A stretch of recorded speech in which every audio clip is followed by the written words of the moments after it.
खबर आ रही है गढ़वा जिले से, जहां दुर्की प्रखंड मुख्यालय के समीप गुरुवार को ख्वाजा मोइनुद्दीन चिश्ती के उर्स पाक के मौके पर अंतर्राज्यीय कॉन्फ्रेंस सह सम्मान समारोह का आयोजन किया गया। इस अवसर पर समाज में व्याप्त बुराइयों और कुरीतियों के उन्मूलन को लेकर गंभीर चर्चा हुई। कार्यक्रम का उद्देश्य लोगों को सामाजिक बुराइयों से बचाने और जागरूकता फैलाने पर केंद्रित था। कार्यक्रम में दहेज प्रथा, बाल विवाह, जातिवाद और अशिक्षा जैसी कुरीतियों पर रोक लगाने के लिए प्रभावशाली विचार प्रस्तुत किए गए। वक्ताओं ने ख्वाजा मोइनुद्दीन चिश्ती साहब के बताए मार्ग पर चलने और एक समता मूलक समाज का निर्माण करने का आह्वान किया। इस अवसर पर थाना प्रभारी उपेंद्र कुमार यादव ने कहा कि दहेज प्रथा, बाल विवाह और डायन प्रथा जैसी कुरीतियों पर रोक लगाना बहुत जरूरी हो गया है। उन्होंने आगे कहा कि संविधान ने हमें समानता का अधिकार दिया है, जिसे बनाए रखना हमारी जिम्मेदारी है। वहीं कार्यक्रम के मुख्य अतिथि और स्थानीय विधायक अनंत प्रताप देव ने कहा, समाज में बदलाव लाने के लिए शिक्षा और संस्कार सबसे महत्वपूर्ण है। हमें अपने बच्चों को अच्छी शिक्षा और बेहतर संस्कार देकर उन्हें समाज के लिए उपयोगी बनाना चाहिए। भविष्य में वे IAS, PCS और CO या थाना प्रभारी बनकर समाज को नई दिशा दे सकते हैं। उन्होंने यह भी कहा कि राज्य सरकार महिलाओं को स्वावलंबी बनाने के लिए मैया सम्मान योजना जैसे महत्वाकांक्षी योजना सरकार चला रही है। कार्यक्रम का उद्घाटन मुख्य अतिथि विधायक अनंत प्रताप देव और विशिष्ट अतिथि ताहिर अंसारी ने किया। मुख्य संरक्षण हिदायतुल्लाह खान और पीरे तरीकत अलहाज अमीनुल साहब किल्बा ने भी समाज में सुधार के लिए प्रेरक विचार साझा किए। इस अंतर्राज्यीय कॉन्फ्रेंस का आयोजन सोशल चेंजिंग मिशन कमेटी द्वारा किया गया। कार्यक्रम के माध्यम से दहेज प्रथा, बाल विवाह, जातिवाद और अन्य सामाजिक बुराइयों पर गहरी चिंता व्यक्त की गई। वक्ताओं ने इन कुरीतियों को समाप्त करने के लिए सामूहिक प्रयास किया, अपील की। कार्यक्रम में कांग्रेस जिला अध्यक्ष ओबेदुल्ला हक अंसारी, धुर्की CO जुल्फिकार अंसारी, थाना प्रभारी उपेंद्र कुमार यादव, मुमताज अंसारी, JMM नेता लक्ष्मण प्रसाद यादव, प्रखंड अध्यक्ष धीरेन्द्र यादव, शैलेश यादव, मुखिया महबूब अंसारी, जानकी सिंह, इस्लाम खान, मुन्ना कुमार भारती, वदयू खान और गयासुद्दीन अंसारी, एकरार खान समेत बड़ी संख्या में लोग उपस्थित थे। इस कार्यक्रम ने सामाजिक सुधार के लिए एक सशक्त मंच प्रदान किया। ख्वाजा साहब के जीवन और उनके आदर्शों से प्रेरित यह कॉन्फ्रेंस सामाजिक जागरूकता का संदेश फैलाने में सफल रहा।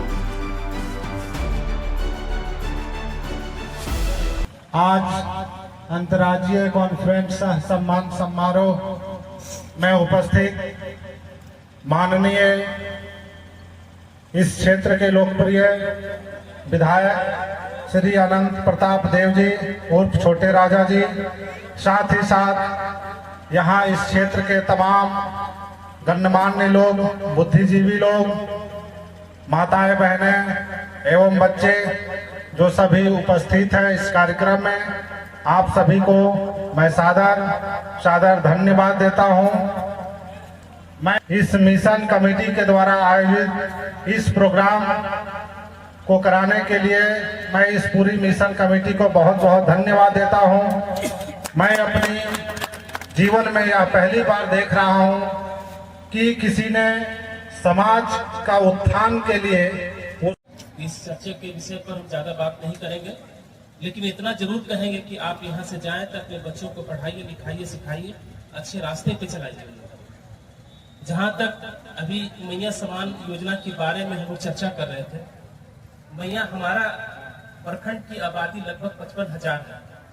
2021 जो पिछले जनगणना हुई उसमें करीब 55,000। उस 55,000 में से करीब 11,000 साढ़े 11,000 महिलाएं जो ऐसी हैं जो योग्य हैं, जिनको मैया सम्मान का लाभ मिलना चाहिए। लगभग उतनी महिलाओं का लाभ हम लोग दे चुके हैं और कुछ छोटे बड़े लोग हैं उनको हम लोग देख रहे हैं, जो योग्य लाभुक होंगे उनको हम लोग मैया सम्मान योजना का लाभ भी देंगे।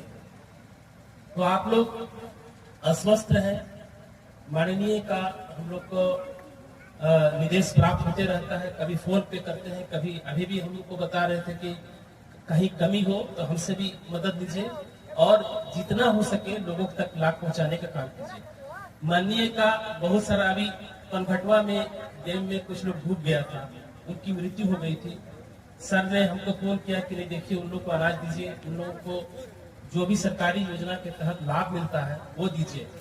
तो हर वक्त माननीय जी का हमको हौसला भी मिलते रहता है, इनका निर्देश आदेश दोनों प्राप्त होते रहता है। तो निश्चित तौर पर सर के आदेश के आलोक में भी हम लोग काम करते हैं। तो जो भी कमियां रहती है वो हमको पता चलता है, हम लोग उसको दूर करने का प्रयास करते हैं। अब रहा कि ख्वाजा मोइनुद्दीन चिश्ती रहमतुल्लाह अलैह की याद में उनके ये में आज कार्यक्रम भी यहाँ पर रखा गया है। तो मैं आपको बताना चाहूंगा कि ख्वाजा मोइनुद्दीन चिश्ती रहमतुल्लाह अलैह वो रहने वाले थे ईरान के, वहाँ पैदा हुए। बहुत कम उम्र में उनकी वालदा उनकी वालिद का इंतकाल हो गया, दुनिया से चले गए और बाद में हिंदुस्तान आए। हिंदुस्तान आने के बाद में उन्होंने हिंदू और मुसलमानों को जोड़ करके चलने का काम किया। जो दुख दर्द लेकर के उनके पास जाते थे वो किसी जात और धर्म को नहीं देखते थे कि आप किसी जाति के किसी धर्म के। मैं तो ये कहता हूँ कि भारत में यदि अगर धर्मनिरपेक्षता का अगर आगाज हुआ है, अगर धर्मनिरपेक्षता शब्द की उत्पन्न हुआ तो हमारे ख्वाजा मोइनुद्दीन चिश्ती रहमतुल्लाह अलैह की देन, जो बाद में हमारे भारतीय संविधान में भी शामिल हुआ। जो किसी भी इंसान का कदर करते हैं, किसी हिंदू मुसलमान या किसी का कदर नहीं करते हैं। इंसान जैसे जैसे जरूरतमंद आते रहे, किसी को खून की जरूरत हो तो भाई थोड़ी पहचानते हैं कि हम हिंदू हैं कि मुस्लिम है, किसी ईसाई है। किसी को किसी के आंख की जरूरत है, किसी को किडनी की जरूरत है, किसी को लीवर की जरूरत है। क्या हम लोग पहचानते हैं कि ये मुस्लिम का है कि हिंदू का है कि ईसाई का है? हर वक्त चालाक लोग शासन करते हैं और हम लोगों को बांटने का काफी काम करते हैं सोसाइटी में। उनसे बचने की जरूरत है और एक अच्छे रास्ते पे चलने की जरूरत है। तो जो हमारे ख्वाजा मोइनुद्दीन चिश्ती रहमतुल्लाह अलैह ने जो डायरेक्शन दिया था, जो उन लोगों ने अपने सिद्धांत को लागू किया था कि इस आदमी को बराबर समझे, किसी को छोटा बड़ा नहीं समझे, सभी उपस्थित है। अगर 1000 की संख्या में उपस्थित है और बदलाव का संकल्प लेकर के जाते हैं, जैसे आप एकदम अपना घरेलू बात से शुरू कीजिए। बच्चियों को 2 नजर से, लड़का लड़की को 2 नजर से देखना, यहाँ जो है सामाजिक बुराई कुरीति हो जाता है। लड़का को पढ़ा रहे हैं तो लड़की को भी पढ़ाना चाहिए, लड़का लड़की में कोई अंतर हम सबको नहीं समझना चाहिए। दूसरी बात है, बाल विवाह का बात आता है। कम उम्र में बच्चियों को शादी करने का तुरंत ठान लेंगे कि लड़की है इसलिए इसका जल्दी शादी हो जाए, और उसको जो मौका मिलना चाहिए था अपनी जिंदगी बनाने संवारने के लिए, पढ़ाई लिखाई करने के लिए या और कोई भी क्षेत्र में आगे बढ़ने के लिए, उन बच्चियों को वह मौका नहीं मिल पाता है।